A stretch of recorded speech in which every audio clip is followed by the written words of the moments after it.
front door, please. May, May, May, May,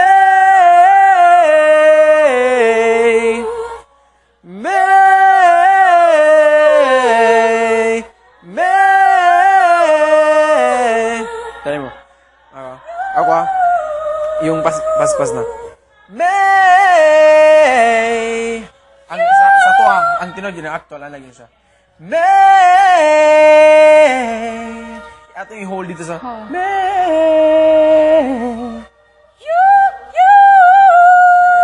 May. May. Kasi nakuha na ako. Mag-listen di ako na. May. Sige, makuha na ako.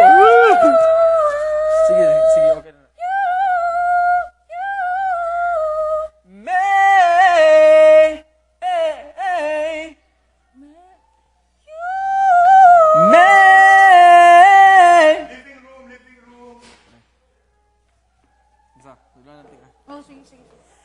May.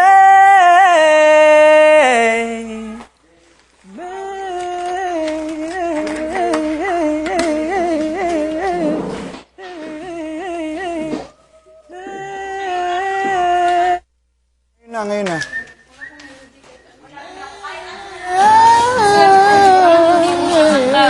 Hindi, wala akong pakialam sa tono. Basta gusto ko lang, ayoko lang kayo magtula.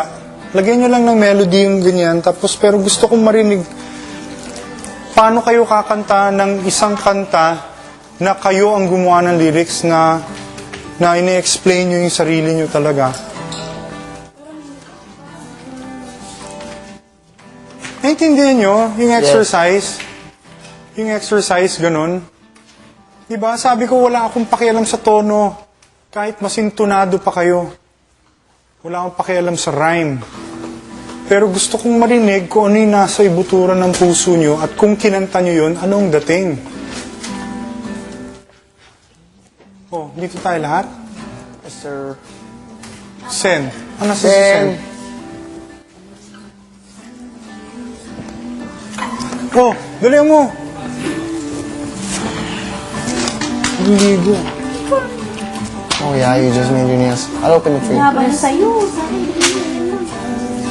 ano naman? I'll make it. Don't be conscious of the melody, ha? Kasi hindi naman kayo lahat composers, di ba? Hindi yun ang point ng exercise. Ha? Ang akin lang, imbis na maglabas kayo ng saloobin nyo, ng sinasalita lang natin at mag-iiyakan na naman tayo dito. Gusto lang makita, what if, anong dating kaya?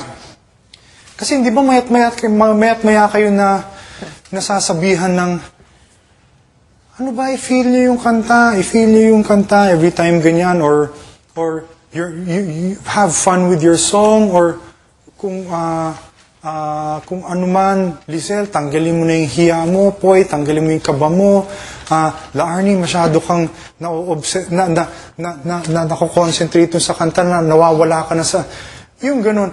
Pero what if, kumanta kayo ng isang kanta, na yung lyrics, hindi nyo pwedeng i-take for granted, hindi nyo pwedeng baliwalain, hindi nyo kailangan memorizein, di ba? Ano kaya ang dating sa inyo, ano kaya ang dating nyo pag kumanta kayo ng isang kanta na kayo ang nagsulat ng letra, wala kayong nilagay dyan na bola, lahat ng sinulat nyo dyan ay tungkol sa pagkatao nyo, tungkol sa experience nyo. Ano kaya ang dating? Tignan na natin kung anong dating. Kahit mawala kayo sa tono, diba? What if ngayon, magko-concentrate naman tayo dun lang sa isang aspeto ng pagkanta ay yung sincerity lang. Tanggalin natin yung technique, tanggalin natin yung nasa tono, tanggalin natin yung nasa tempo, tanggalin natin yung choreography, tanggalin natin lahat ng ilaw, lahat ng costume. Isa lang ang kailangan lumabas, yung sinseridad lang. Ngayon, walang composer ang pwedeng magsulat ng lyrics na yan tungkol sa buhay nyo, tungkol sa pagkatao nyo, kung hindi kayo. Ganun. Pumasok na ba si Sen? Bihis na?